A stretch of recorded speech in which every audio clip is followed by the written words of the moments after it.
عمومی طور پہ کہا جاتا ہے یہ دنیا والے ہیں، یہ دین والے ہیں، اور یہ دو تقسیمات کر دی جاتی. یہ تقسیمات ہمارا دین ہمیں نہیں سکھاتا ہے. دونوں پلڑے برابر رکھو، دنیا بھی اور دین بھی. اصل دنیا کیا ہے؟ ملا رومی بولے چیز دنیا از خدا غافل بدن. دنیا ہے کیا؟ خدا سے غافل ہونے کا نام دنیا ہے. وہ آپ چاہے ممبر پہ بیٹھ کے غافل ہیں یا دکان پہ بیٹھ کے غافل ہیں، وہ آپ دنیا داری کر رہے ہیں. یہاں مقصد لوگوں کے دل اپنی طرف موڑنا، لوگوں کی جیبیں ڈھیلی کرنا، لوگوں میں اپنے آپ کو محبوب اور اپنے آپ کو جو ہے وہ لوگوں کا مقصود بنانا، اپنے بت کو تراشتے رہنا کہ لوگ پوجا پاٹ کرتے رہیں. یہ ممبر پہ دکانداری ہو رہی ہے. اور دوسرا دکان پہ بیٹھا ہے لیکن سچ کا دامن نہیں چھوڑتا. میرے حضور نے فرمایا سچا تاجر قیامت کے دن پیغمبروں کے ساتھ اٹھایا جائے گا. تو دنیا اور دین یہ دونوں ساتھ ساتھ چلتے ہیں. تو دین اور دنیا دو الگ الگ خانے نہیں ہیں. اسلام ترک دنیا سے روکتا ہے لیکن گھر کے دنیا سے بھی بچنے کی تلقین کرتا ہے. رہبانیت کا درس بھی نہیں دیتا. لا رہبانیت فی الاسلام. اسلام میں رہبانیت نام کی کوئی چیز نہیں ہے کہ تم گھر بار چھوڑ دو، تم بستی چھوڑ دو، تم کوہ غار کی زندگی اختیار کرو. اسلام کا یہ مزاج نہیں ہے. ابھی بات ہو رہی تھی، حضور نے مواخات قائم کیے مدینہ المنورہ میں، اور مواخات مدینہ یہ کائنات کا ایک انوکھا باب ہے، اور یہ ایک الگ مضمون اور عنوان ہے کہ دو افراد کو، ایک انصار لیا اور ایک مہاجر لیا، اور حضور نے ان کے درمیان مواخات قائم کر دی. تو حضرت ابو درداء اور حضرت سلمان فارسی کے درمیان حضور نے مواخات قائم کی.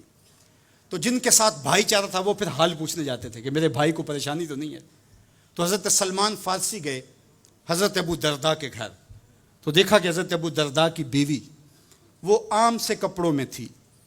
تو انہوں نے کہا کہ میری بہن یہ کیا ماجرا، میلے کچیلے واجبی سے کپڑے. تو کہا کہ تمہارے بھائی کو دنیا کے ساتھ کوئی رغبت نہیں ہے، عورت آراستہ ہو. حضور نے عورت کی خوبیاں بیان کی کہ بہترین عورت وہ ہے جب اس کا شوہر دیکھے اس کو تو اس سے خوش کر دے. وہ اس کا لباس، اس کی حیت اور طرز زندگی ایسا ہو کہ مرد کے لیے مسرت، خوشی اور سرشاری کا ذریعہ ہو، تاکہ اس کی نظر یکسو رہے اور اس کے خیالات پراگندہ نہ ہوں، اس کی سوچوں میں آوارگی نہ آنے پائے. تو کہا کہ تمہارے بھائی کو رغبت ہی نہیں ہے دنیا کے ساتھ، اس لیے مجھے اس کی کوئی ضرورت نہیں ہوتی. خیر حضرت ابو درداء آئے تو کھانا لائے.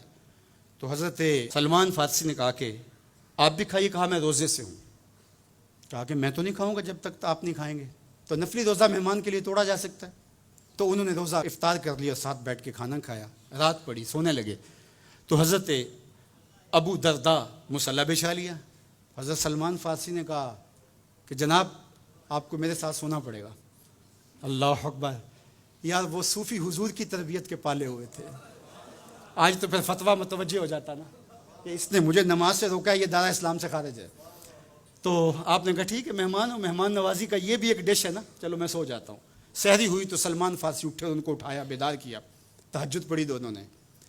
اور پھر حضرت سلمان فارسی نے کہا کہ تمہارا میں نے عمل دیکھا، تمہاری بیوی کے کپڑے میلے کچیلے تھے، تم نے روزہ رکھا ہوا تھا اور رات تم قیام کرتے ہو.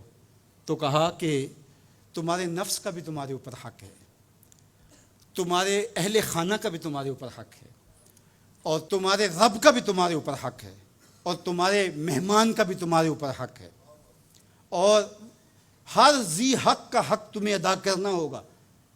اور یہ بات چھڑی اور پھر دونوں چلتے ہوئے حضور کے پاس آ گئے. خوشا وہ وقت کے فیض عام تھا ان کا، خوشا وہ وقت کے بطحا مقام تھا ان کا. کیسے وہ لمحے تھے، آج تو کوئی ملتا ہی نہیں ہے. درد ہو تو سنائیں کس کو، زخم ہو تو دکھائیں کس کو، دکھڑے ہوں کس کی دہلیز پہ رکھیں، کس کے کندھے پہ سر رکھ کے روئیں، کوئی رہا ہی نہیں ہے. تو وہ اٹھے اور حضور کے پاس آئے، اور حضرت سلمان نے اپنی کہانی سنائی اور ابو درداء نے اپنی بات کہی. تو میرے حضور نے کیا کہا سنو، ارشاد فرمایا صدق سلمان، کہا میرے سلمان نے سچ کہا ہے. تو ہمارا دین ہمیں یہ کہتا ہے کہ تمہاری زندگیاں خوبصورت ہو، رب کا حق بھی ادا کرو. اور حضور نے ایک شخص کو دیکھا وہ سخت کمزور ہے. تو آقا کریم نے فرمایا کہ کیا ماجرا ہے، تم بہت کمزور ہو، تو نے کوئی دعا تو نہیں کی تھی رب سے؟ کہا جی حضور میں نے اللہ سے دعا کی تھی. کیا دعا مانگی؟ کہا میں نے اللہ سے کہا مالک جو بھی تکلیفیں ہیں، مصیبتیں ہیں، وہ آخرت کے حصے کی بھی دنیا پہ بھیج دے تاکہ یہیں فارغ ہو کے جاؤں، آخرت میری صاف ہو جائے. تو بڑے دکھڑے ہیں، بڑے غم ہیں، بڑی اذیتیں ہیں، بڑی بیماریاں ہیں جس نے مجھے کمزور کر دیا. تو بظاہر بڑی اچھی بھلی بات تھی کہ سارے دکھڑے دنیا پہ لے لی، آخرت صاف کر لی؟ لیکن میرے حضور نے کیا ارشاد فرمایا؟ فرمایا تم نے یہ کیوں کہا کہ آخرت کے دکھ بھی دنیا پہ مل جائیں؟ تم نے یہ کیوں نہیں کہا ربنا آتنا فی الدنیا حسنۃ وفی الآخرۃ حسنہ، اللہ دنیا میں بہتریاں دے دے، آخرت میں بھی بہتریاں دے۔ وَكَذَلِكَ جَعَلْنَاكُمْ أُمَّةً وسطا، جب تک ترازو پورا نہیں رکھو گے، جب تک دونوں پلڑے برابر نہیں ہوں گے، تم آگے کبھی نہیں بڑھ سکو گے۔